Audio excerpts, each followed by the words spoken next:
ये 30 वर्ष की जेसिका, जिसने आज से 15 साल पहले एक डॉल्फिन को एक मछुआरे के जाल से मरने से बचाया। लेकिन जेसिका को जरा सा भी इस चीज का अंदाजा नहीं था कि आने वाले समय में यही बेबी डॉल्फिन बड़ी होकर मुझे 2 टुकड़े में कर पूरी तरह से निगल जाएगी। क्योंकि जब जेसिका की महज 15 साल की उम्र थी, तब से ही जेसिका ने इस 6 महीने की बेबी डॉल्फिन को अपने बच्चों की तरह पाल रही थी। बल्कि ये कहे तो गलत नहीं होगा, जेसिका अपने से ज्यादा इस बेबी डॉल्फिन का ख्याल रखती थी। धीरे धीरे इन दोनों बेबी डॉल्फिन और जेसिका में बेहद ज्यादा प्यार बढ़ता चला गया। लेकिन तभी 10 अगस्त 2025 को कुछ ऐसा हुआ जिसने जेसिका के परिवार सहित पूरी दुनिया को हैरानी में डाल दिया। दरअसल बात ऐसी है, जेसिका रोजाना की तरह इस लूमा नाम की डॉल्फिन को खाना खिलाने के लिए स्विमिंग पूल में उतरती है।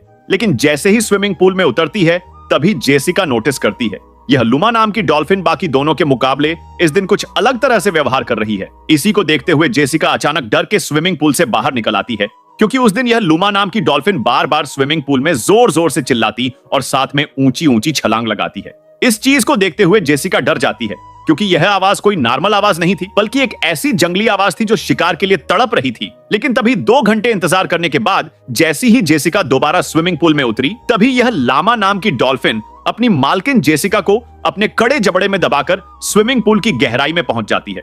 और अब यह बेचारी जेसिका केवल चिल्लाती ही रह जाती है, और जेसिका की आवाज डॉल्फिन की जंगली आवाज के सामने तब जाती है। और वहीं आसपास खड़े लोग इस चीज को केवल वीडियो के अंदर रिकॉर्ड करते हुए रह जाते हैं।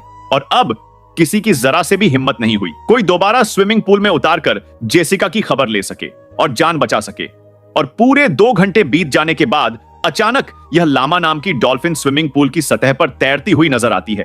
और अब इस डॉल्फिन के मुंह से पानी नहीं, बल्कि जेसिका का खून टपक रहा था। और इस तरह से इस डॉल्फिन ने अपनी मालकिन को ही पूरे 10 साल बाद अपना शिकार बनाकर इस बात को साबित कर दिया। जंगली जानवर हद से ज्यादा लगाव यानी वफादारी इंसान की बेवकूफी होती है। और इसके बाद यह लामा नाम की डॉल्फिन अपनी मालकिन को खा जाने के बाद जोर जोर से चिल्लाती है। लेकिन जो लोग तमाशा देखने के लिए खड़े थे, वह लोग डर के मारे अपनी कुर्सी पर जमकर बैठ जाते हैं, क्योंकि किसी ने यह नहीं सोचा होगा जिस डॉल्फिन को जेसिका ने 15 साल तक अपने बच्चों की तरह पाला, बल्कि यह कहे तो खुद से ज्यादा प्यार दिया और ध्यान रखकर इतना बड़ा, क्या वही डॉल्फिन जेसिका को एक दिन लाखों पब्लिक के सामने जिंदा शिकार कर जाएगी। और इसके बाद वहां खड़े और जेसिका हमेशा के लिए अपनी प्यारी डॉल्फिन का शिकार बन जाती है, जिसे उसने पूरे 15 साल तक पाल कर बड़ा किया। और इससे इंटरेस्टिंग बात तो यह है, यह लिमा नाम की डॉल्फिन अपनी मां के साथ मछुआरे के जाल में फंस गई थी।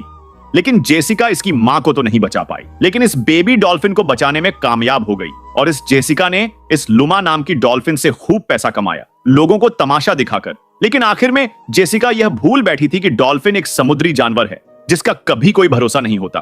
कभी कभी तो जेसिका यह भी कहा करती थी अपनी मम्मी से कि मैं अगर शादी नहीं कर पाई तो इसी लुमा नाम की बेबी डॉल्फिन को अपना लाइफ पार्टनर बना लूंगी। और इस तरह से यह जेसिका अपनी फेवरेट डॉल्फिन का शिकार बन जाती है। शिकार बन जाने के 2 घंटे बाद पूरे स्विमिंग पूल को खाली किया गया और बड़ी मशक्कत के बाद डॉल्फिन को पकड़ा गया, जो अचानक जंगली डॉल्फिन में बदल चुकी थी। लेकिन वहां खड़े कुछ लोग बताते हैं स्विमिंग पूल में कुछ ऐसा नशीला पदार्थ गलती से मिल गया था, जिस वजह से यह डॉल्फिन अचानक पालतू से खूंखार बन जाती है। और कुछ लोग यह भी बताते हैं इस डॉल्फिन ने अपने से सभी छोटी डॉल्फिन को पहले से ही शिकार बना लिया था। यह 100 फुट के स्विमिंग पूल में केवल अकेली ही तैर रही थी। और अब इस डॉल्फिन को अमेरिका के बड़े से समुद्र में रिलीज कर दिया गया है, क्योंकि जब इसकी मालकिन ही नहीं रही तो अब यह डॉल्फिन क्या करेगी। इसने अपने मालिक को ही नहीं छोड़ा, तो दूसरे लोग इस डॉल्फिन का किस तरह से ध्यान रखेंगे। इस वजह से वहां के डॉल्फिन शो में काम करने वालों लोगों ने यह डिसीजन लिया इस जंगली डॉल्फिन को वापस समुद्र में छोड़ दिया जाए, क्योंकि इस तरह की डॉल्फिन बाकी डॉल्फिन को भी खूंखार बना देती है, यानी कि इंसानी मांस का आदी कर देती है। लेकिन इस कहानी ने इंसानों और जानवरों के बीच बने प्यार में एक दरार डाल दी है। वह डरा रही है कि जंगली जानवर हो या फिर पालतू जानवर हो, इन जानवरों का कभी भी कोई भरोसा नहीं होता, कब यह इंसानों के साथ क्या कर दे। जेसिका रैडक्लिफ की चीखें अब बस एक फटी हुई हवा में गूंज रही थीं, लेकिन पूल के किनारे खड़े लोग मानो किसी हिप्नोसिस में बंधे थे। कोई कूदकर बचाने नहीं आया। सबकी आंखों में एक अजीब सी सनक थी, जैसे वो इस खतरनाक दृश्य का हिस्सा बन चुके हों। पानी का रंग गहरा और धुंधला हो चुका था, मानो उसमें कोई अनजाना साया फैल रहा हो। लेकिन डॉल्फिन की हरकतों में एक अजीब ठंडापन था। उसकी आंखें जेसिका पर टिकी थीं, जैसे वो पहले से ही उसे पहचानती हो और अब किसी पुराने हिसाब को चुकता करने का वक्त आ गया हो। जेसिका की सांसें हाफ हाफ कर टूट रही थीं। उसका हाथ पूल की दीवार तक पहुंचने की कोशिश कर रहा था, लेकिन डॉल्फिन ने अपनी चौड़ी और मजबूत थूथन से उसे धक्का दे दिया, जिससे उसका सिर पानी में डूब गया और सिर्फ कुछ बुलबुले ऊपर आए। तभी किसी ने मोबाइल से वीडियो बनाना शुरू कर दिया।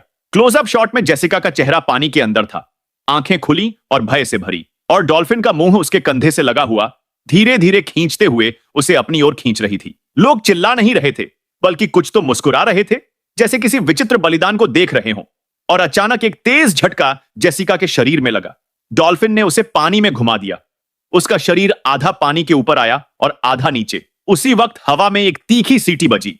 कहीं ऊपर से पूल के फिल्ट्रेशन वेंट से पानी का तेज प्रवाह शुरू हुआ, जिससे सतह पर लाली और धुंधलापन तेजी से फैलने लगा। जेसिका के पैर अब बेतरतीबी से लात मार रहे थे, जैसे वो आखिरी बार पूरी ताकत से बचने की कोशिश कर रही हो। लेकिन डॉल्फिन ने अपनी मजबूत पकड़ में उसे जकड़ लिया और गहरे पानी में खींच लिया। ऊपर से बस एक पल को उसका चेहरा पानी से बाहर आया, आंखें सीधे कैमरे में देखती हुई, जैसे मदद की आखिरी गुहार हो। लेकिन फिर अचानक वो नीचे खिंच गई। कुछ सेकंड बाद सतह पर बस एक तैरती हुई काली ड्रेस दिखी, जिस पर लालिमा की परत फैल रही थी, और डॉल्फिन एक धीमे गोल चक्कर लगाते हुए वापस सतह पर आई। उसके थूथन से गहरे रंग की बूंदें टपक रही थीं, लेकिन उसकी आंखों में एक ठंडी और सुनियोजित चमक थी, जैसे यह हमला अचानक का नहीं बल्कि पहले से तय था। और तभी पीछे से एक छोटी लड़की ने मासूम आवाज में कहा, यह तो वही है जिसने पिछली बार भी किसी को निगल लिया था। जिसके बाद पूरा माहौल और खामोश हो गया, जैसे सबको अचानक उस पुराने हादसे की याद आ गई हो जो सालों पहले इसी पुल में हुआ था।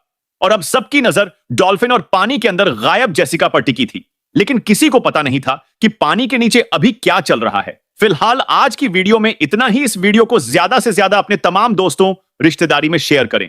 और अगर आप यहां तक आ ही गए तो चैनल को सब्सक्राइब जरूर कर ले, जिससे कि आपको आने वाली वीडियो की नोटिफिकेशन मिल पाए सबसे पहले।